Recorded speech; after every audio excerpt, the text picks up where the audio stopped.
नमस्कार। ब्रेक के बाद केकेडी न्यूज में आप सभी का बहुत बहुत स्वागत है। रुक करेंगे कुछ खास खबरों पर। धार जिले की मनावर विधानसभा के लिए रंजना बघेल ने भाजपा के बैनर तले नामांकन दाखिल किया है, जिसमें मनावर विधानसभा के कई भाजपा कार्यकर्ता मौजूद रहे। वहीं रंजना बघेल के समर्थन में हजारों कार्यकर्ताओं ने नामांकन में शामिल होकर रंजना बघेल के नारे लगाए। आपको बता दें कि हजारों कार्यकर्ताओं की तादाद के साथ एसडीएम कार्यालय नामांकन दाखिल करने पहुंचे। मनावर विधानसभा के लिए भाजपा के अधिकृत प्रत्याशी शिवराम कन्नौज को टिकट मिलने पर नाराज आदिवासी नेत्री रंजना बघेल ने भाजपा के बैनर तले अपना 2 नामांकन दाखिल किया है, जिसमें एक भाजपा का तो दूसरा निर्दलीय प्रत्याशी के रूप में। और अगर भाजपा उनका नामांकन वापस लेने के लिए बाध्य करती है तो समय आने पर पार्टी छोड़ने की भी बात कही रही हो और 2 फॉर्म भर रही हूँ, एक निर्दलीय भी भर रही हूँ और एक पार्टी की तरफ से भी भर रही हूँ। भारतीय जनता पार्टी अगर मुझे टिकट बदल के दे देगी तो हम भाजपा से लड़ेंगे, और नहीं तो कार्यकर्ताओं की भावनाओं के अनुसार जो होगा वो हम आगे रास्ता करेंगे। क्योंकि मैंने इस मनावर विधानसभा क्षेत्र में ये परंपरागत कांग्रेस की सीट है, और इस परंपरागत कांग्रेस की सीट में मैंने 24 घंटे में 16 घंटे 17 घंटे मैंने मेहनत करके यहाँ पे जनपद बनाई, यहाँ पे नगर पालिका बनाई, और यहाँ मैंने कई जयस के लोगों को तोड़ के भाजपा में शामिल किए, और आज मेरा टिकट काटा गया है। और इंदौरी नेता कहते हैं, इंदौरी नेता यहाँ बिच्छू पैदा करते। मैं अगर सीनियर लीडर हूँ, मैं अगर बहुत वरिष्ठ हूँ, तो आदिवासी क्षेत्र की सीटों के बारे में मुझसे क्यों नहीं पूछा गया, और क्यों मेरा टिकट काटा गया। आज आदिवासी क्षेत्र से हर बूथ का कार्यकर्ता, मजबूत कार्यकर्ता, वर्चस्वहीन कार्यकर्ता, सामान्य क्षेत्र का वर्चस्व वाला कार्यकर्ता आज भारतीय जनता पार्टी का मेरे साथ खड़ा है। वो नहीं चाहते कि हीरालाल अलावा चुनाव जीते, क्योंकि वो मुट्ठी भर लोग जिन पर कभी भारतीय जनता पार्टी ने कार्रवाई नहीं की, आज निर्दलीय खड़ा करा, उसके बाद रिट पिटीशन लगाई, और अभी भी जनपदों में निर्दलीय खड़े करे। उमरबन जैसी जनपद में जो उम्मीदवार है उसका ही परिवार का उम्मीदवार ने कांग्रेस को जनपद बनाने की प्रयास किया था, लेकिन फिर भी हमने भारतीय जनता पार्टी की भाजपा के लिए उमरबन बनाया। अगर हाईकमान अगर आपको निर्दलीय लड़ने की भी अगर परमिशन नहीं देता तो फिर आप क्या पार्टी छोड़ेंगे?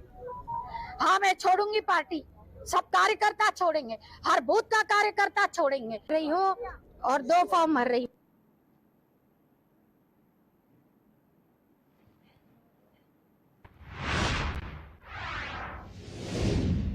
हाटपिपल्या विधानसभा के बीजेपी उम्मीदवार मनोज चौधरी ने हजारों समर्थकों के साथ पहुंचकर देवास कलेक्टर कार्यालय पर नामांकन पत्र दाखिल किया है। वहीं प्रत्याशी मनोज चौधरी ने कहा कि जिस तरह से भारतीय जनता पार्टी हर एक व्यक्ति के लिए काम करती है, हाटपिपल्या विधानसभा में जिस तरह से 3 वर्षों से काम नहीं किए गए थे और काम भारतीय जनता पार्टी ने किए, हर व्यक्ति के कार्य के लिए भारतीय जनता पार्टी सतत प्रयासरत रहती है। वहीं मनोज चौधरी चुनाव में बीजेपी को जीत को लेकर बोले 230 पर ही उनकी जीत की कोशिश रहेगी और वो जीतेंगे।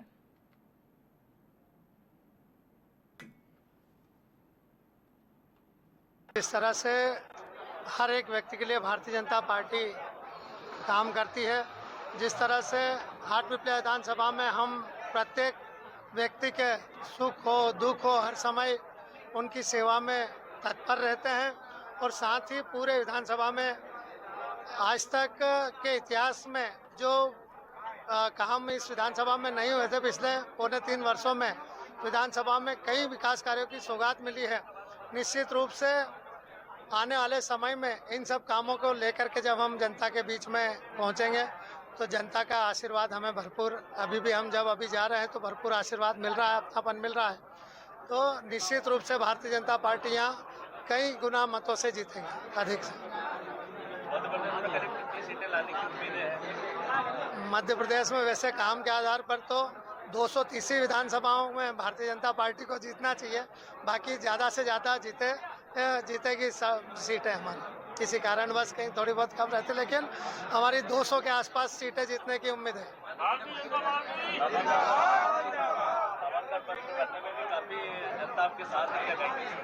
देखिए, हम हाटपिपल्या विधानसभा क्षेत्र ही नहीं है, बल्कि एक परिवार के रूप में हम इसमें लगातार संपर्क में रहते हैं और सभी परिवारजन आज हमारे साथ में आए थे और उमंग उत्साह के साथ उन्होंने नामांकन दाखिल करवाया। इस तरह से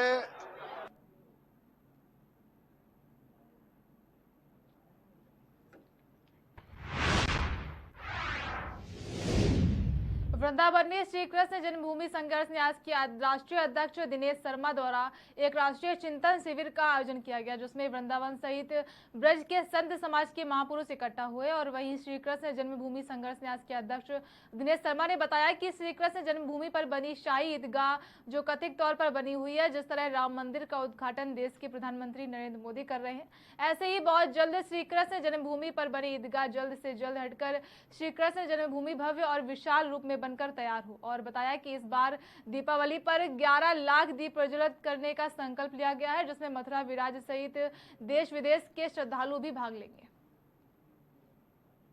ठाकुर जी के देव स्थान है, मठ मंदिर है, उन पर अवैध कब्जे हो रहे हैं।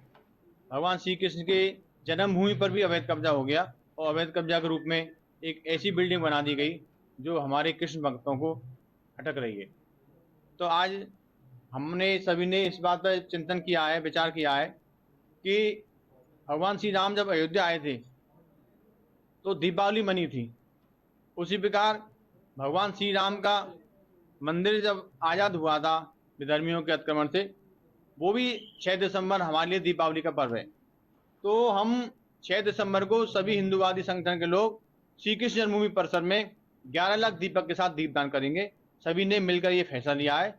6 दिसंबर को, आने वाले 6 दिसंबर को लगभग 1 महीने बाद सभी कृष्ण भक्त देश विदेश से मथुरा आएंगे और श्री कृष्ण जन्मभूमि परिसर में 11 लाख दीपक के साथ दीपदान करेंगे। ठाकुर जी के देव स्थान है, मठ मंदिर।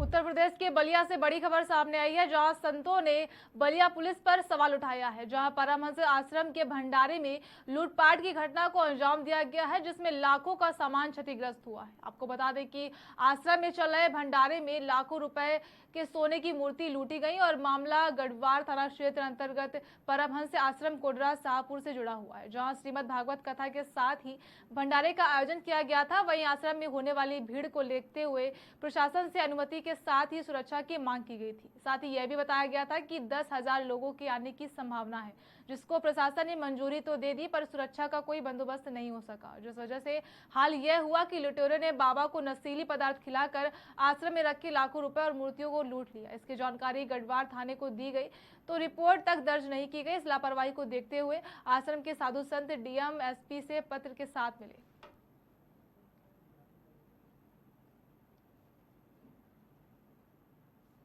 हमारे आश्रम पर गीता ज्ञान जग चल रही थी, जिसका डेट था 26 सितंबर और ये 5 अक्टूबर 5/10/2023 को श्रीमद् भागवत कथा गीता यज्ञ चल रही थी, उसमें भागवत कथा का आयोजन किया गया था। 6 बजे से 12 बजे तक, 10 से 11 बजे तक ये कथा करते थे, आरती करते थे और हजारों 2000 लोग आकर के प्रसाद माताएं बहनें सभी लोग करते थे, जय जयकारा मनाते थे, सब कुशल भंडारा चल रहा था।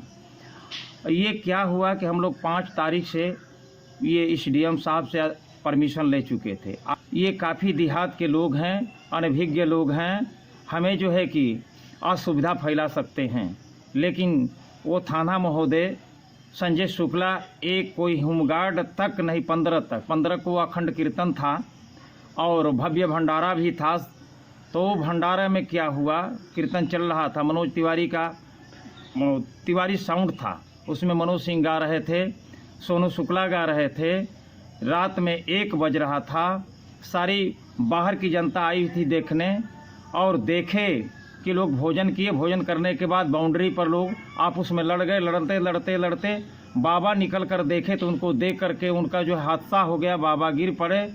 गिरने के बाद बाबा का झोली में 2 लाख रुपया था, जो टेंट हाउस को देना था, गाने वालों को देना था, हलवाई को देना था, सारे पैसे ले लिए। उसमें जो मूर्तियाँ थी सोने की थी, बाबा का सोने का खराऊ किसी ने दान किया था और ये सोने के लड्डू गोपाल थे, राधे कृष्ण थे, ये सारे चीज़ें।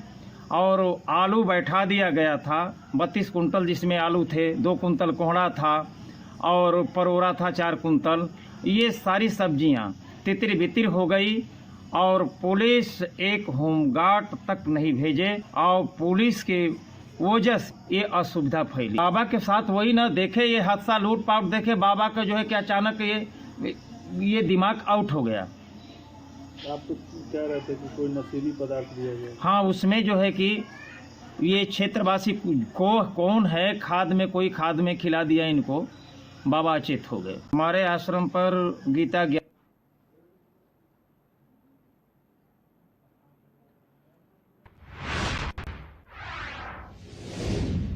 खबर चित्रकूट से है, जहां प्रधानमंत्री का चित्रकूट दौरा तय हुआ। आपको बता दें कि चुनाव आयोग से एनओसी मिली, जहां हवाई सर्वेक्षण के जरिए सुरक्षा देखी जा रही है, जिसकी एसपीजी ने कमान संभाली है। वहीं सदगुरु सेवा संघ ट्रस्ट परिसर और चित्रकूट छावनी में तब्दील हुआ। आपको बता दें कि प्रधानमंत्री नरेंद्र मोदी सदगुरु सेवा संघ ट्रस्ट के फाउंडर चेयरमैन स्वर्गीय अरविंद भाई मफल लाल के जन्म शताब्दी वर्ष के अवसर पर सदगुरु सेवा संघ ट्रस्ट पहुंच रहे हैं, जहां नवीन जेकेसी बिल्डिंग का लोकार्पण करेंगे और सदगुरु सेवा संघ ट्रस्ट परिवार को संबोधित करेंगे। वहीं पद्म विभूषण जगतगुरु रामभद्राचार्य से भेंट करने के लिए काश मंदिर जाएंगे। इसके साथ ही जगतगुरु रामभद्राचार्य द्वारा लिखित 3 पुस्तकों पाणिनीय अष्टाध्याय और पर 3 वृत्तियां राष्ट्रलीला पुस्तक और रामश्री रामभद्राचार्य चिंतन महाकाव्य का लोकार्पण करेंगी। आपको बता दें कि तुलसी पीठ में पीएम के आगमन पर जगतगुरु रामभद्राचार्य दिव्यांग विश्वविद्यालय के दिव्यांग छात्र स्वागत करेंगे।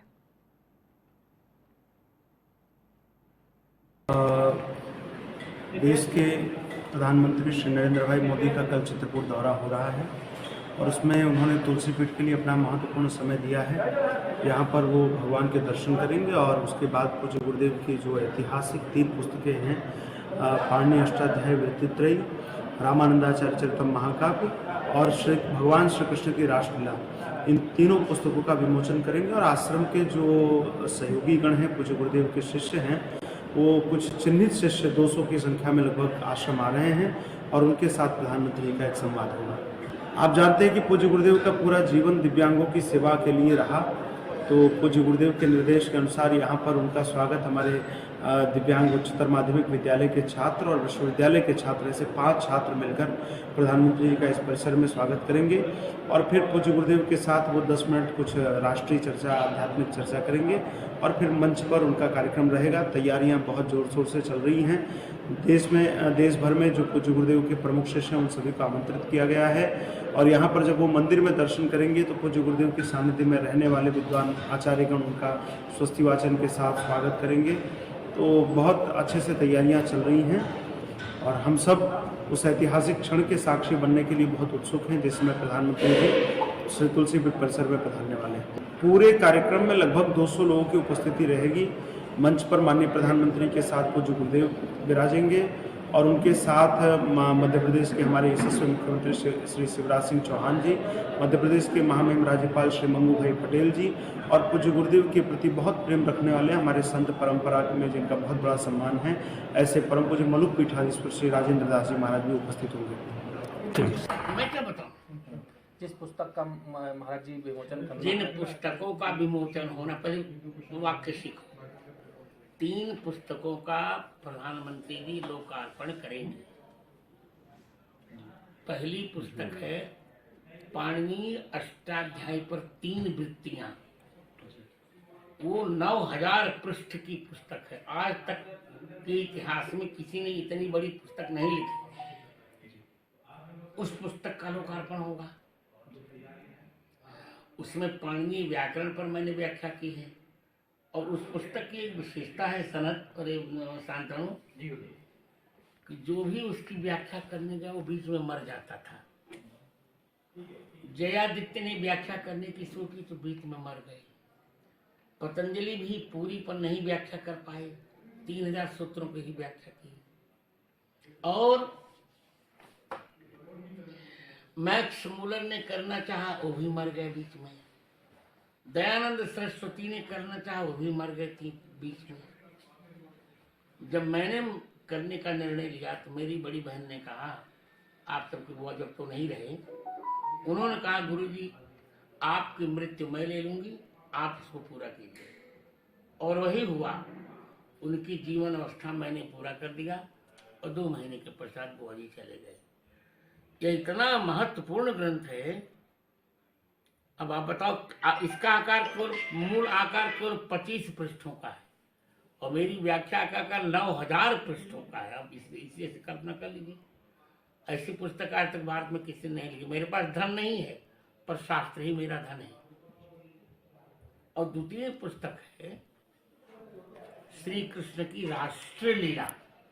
राष्ट्रलीला तो सारा संसार जानता है भगवान की, पर राष्ट्रलीला कितनी बड़ी भगवान की हुई कोई जानता ही नहीं।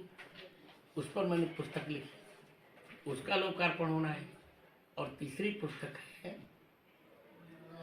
राम श्री रामानंदाचार्य चरितम। ये संस्कृत में महाकाव्य है। नैसर के आज की तारीख में सबसे बड़ा महाकाव्य 27 सर्गों का महाकाव्य है। इस पुस्तक का लोकार्पण होना है। वो तीनों प्रधानमंत्री। तो गुरुजी, जब मुलाकात होगी तो क्या हिंदू राष्ट्र को लेकर भी कोई चर्चा होगी उनसे, किसी बिंदु पर बात होगी? देखिए, मित्र से जब मुलाकात होती है तो क्या होती है कि एक मित्र की भेंट में कोई पहले से तैयारी नहीं की जाती। हम क्या करेंगे, वो क्या करेंगे, तो हम उनका हमारा अलग है। उसको तो हम सबके सामने ही साथ में कर सकते हैं ना।